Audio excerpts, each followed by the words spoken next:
আমার চ্যানেলে তোমাদের সকলকে স্বাগত। আজ আমরা ক্লাস 8-এর রায়ান মার্টিন প্রশ্ন বিচিত্রা থেকে পরিবেশের প্রথম পর্যায়ক্রমিক মূল্যায়নের অষ্টম স্কুল সলভ করব।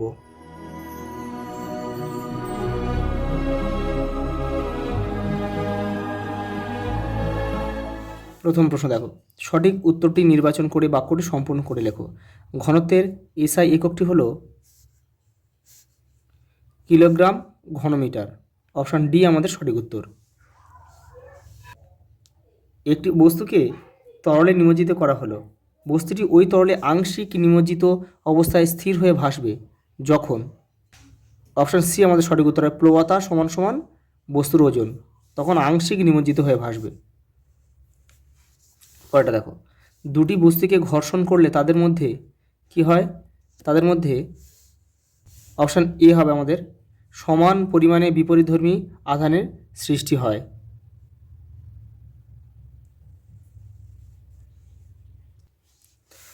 পরেরটা দেখো, দুটি বেলুনকে ফুলিয়ে সোয়েটারে প্রথমে ঘষে নেওয়া হলো।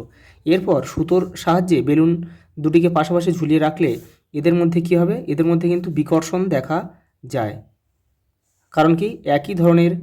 এরা হচ্ছে একই ধরনের আধানযুক্ত, সেই জন্য কিন্তু এদের মধ্যে বিকর্ষণ দেখা যায়।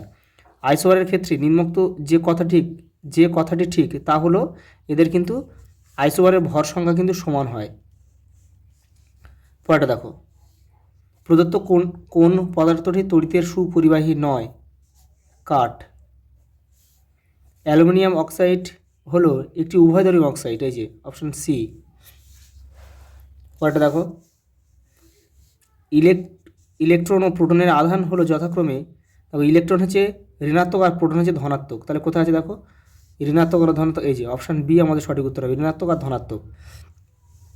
পরেরটা দেখো, জীবদেহে গঠিত হওয়ার সঠিক ধাপটি হলো দেহ, তো হবে না, কোষ থেকে হবে আগে, কোষ দেহ না, দেহ শেষে হবে, তাহলে এটাও নয়। এই যে কোষ কলা অঙ্গ তন্ত্র দেহ, এইটা অপশান সি আমাদের সঠিক উত্তর। দেহের তাপমাত্রা নিয়ন্ত্রণ করে কে? এটা হবে যোগ কলা, এই যে। পরেরটা দেখো, কোষের নিয়ন্ত্রণ কেন্দ্র হলো নিউক্লিয়াস, অপশান সি।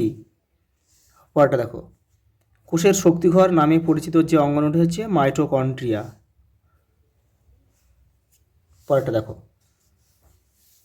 দুই একটি বাক্যে উত্তর দাও। বস্তুর আয়তন বাড়লে প্লবতার কিরূপ পরিবর্তন হবে? প্লবতা কিন্তু বৃদ্ধি পাবে।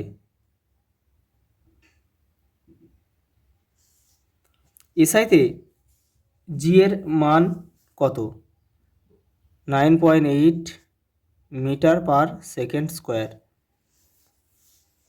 কিউপ্রাস ক্লোরাইডের সংকেত লেখো। Cu2Cl2। পটাশিয়াম ক্লোরাইডের সংকেত লেখো, KCl। কোষের ভিতরে অবস্থিত জেলির মতো অর্ধতরল পদার্থকে কী বলে? সাইটোপ্লাজম।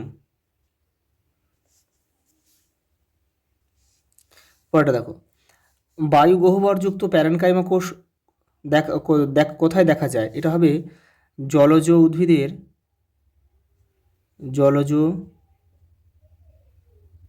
উদ্ভিদের কাণ্ড ও পাতায়।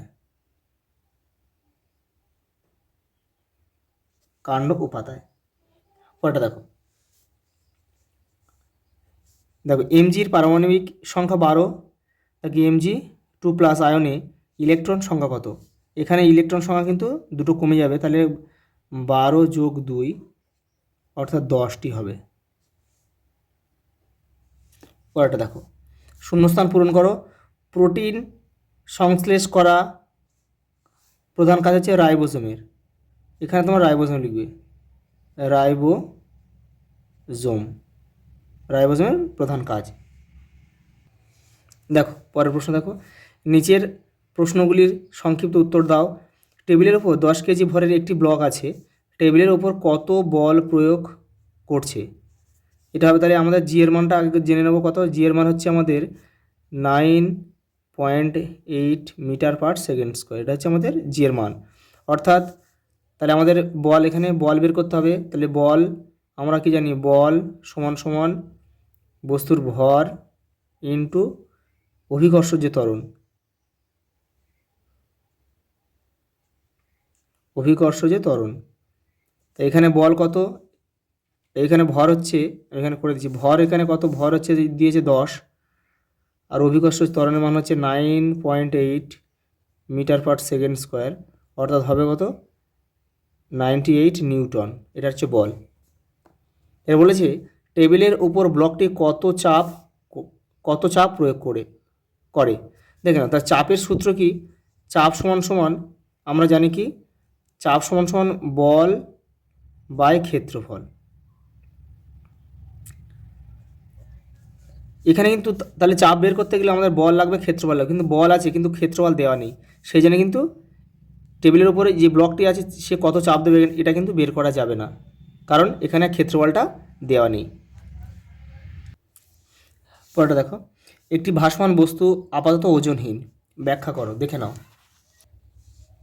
এই দেখো, একটি বস্তু যখন তরলে ভাসে তখন তার ওজন অর্থাৎ নিম্নমুখী বল এবং প্লবতা অর্থাৎ ঊর্ধ্বমুখী বল সমান ও বিপরীতমুখী হয়, ফলে বস্তুটিকে আপাতত ওজনহীন বলে মনে হয়। পরেরটা দেখো, একটি গ্যাস জারে বর্ণহীন নাইট্রিক অক্সাইড গ্যাস আছে। গ্যাস জারের মুখ খুললে দেখা যায় বাদামি বর্ণের গ্যাস নির্গত হচ্ছে, এই ঘটনাটি ব্যাখ্যা করো। দেখো, গ্যাস জারের মুখ খুললে নাইট্রিক অক্সাইড বাতাসের অক্সিজেনের সংস্পর্শে আসে এবং রাসায়নিক বিক্রিয়া করে বাদামি বর্ণের নাইট্রোজেন অক্সাইড গ্যাস উৎপন্ন করে। সমীকরণটা দেখো না, 2NO প্লাস O2 2NO2। দেখো পরেরটা দেখো, ক্লোরিনের 3517 পরমাণুটির ইলেকট্রন ও নিউট্রন সংখ্যা নির্ণয় করো। দেখো, ইলেকট্রন সংখ্যা আর পারমাণবিক সংখ্যা কিন্তু সেম হয়, তাহলে এখানে দেখো ইলেকট্রন বা পারমাণবিক সংখ্যা কোনটা বলো তো, 17। এখানে লিখে দিই ইলেকট্রন। আর নিউট্রন সংখ্যা সমান সমান ভর সংখ্যা বিয়োগ পারমাণবিক সংখ্যা।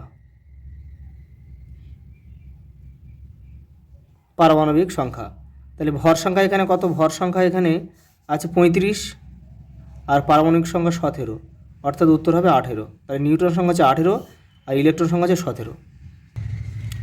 পরেরটা দেখো, জলের সঙ্গে ক্যালসিয়ামের বিক্রিয়া তীব্র হয় না কেন, দেখে নাও।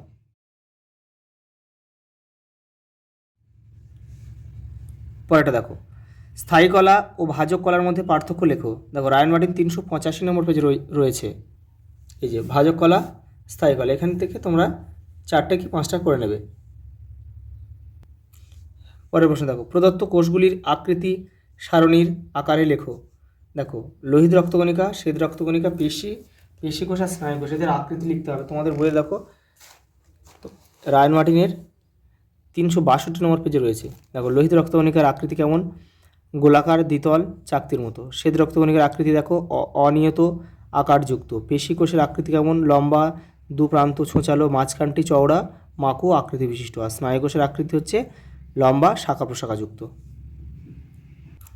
লাস্ট প্রশ্ন দেখো, প্লাজমা পর্দা কাকে বলে, এর কাজ লেখো। দেখো, দেখে নাও, রায়ন মার্টিন 380 নম্বর পেজে রয়েছে। এই দেখো, প্লাজমা পর্দা কাকে বলে লিখবে কি, যে উদ্ভিদ প্রাণী কোষে অর্ধবেদ্য সজীব প্রোটিন ত্রিস্তরীয় একক পর্দা বিশিষ্ট অঙ্গাণু হচ্ছে প্লাজমা পর্দা। এবার কাজটা দেখে নাও, কোষের আকৃতি প্রদান ও প্রোটোপ্লাস্টকে রক্ষা করা। আজ এই পর্যন্ত, দেখা হবে পরের ভিডিওতে।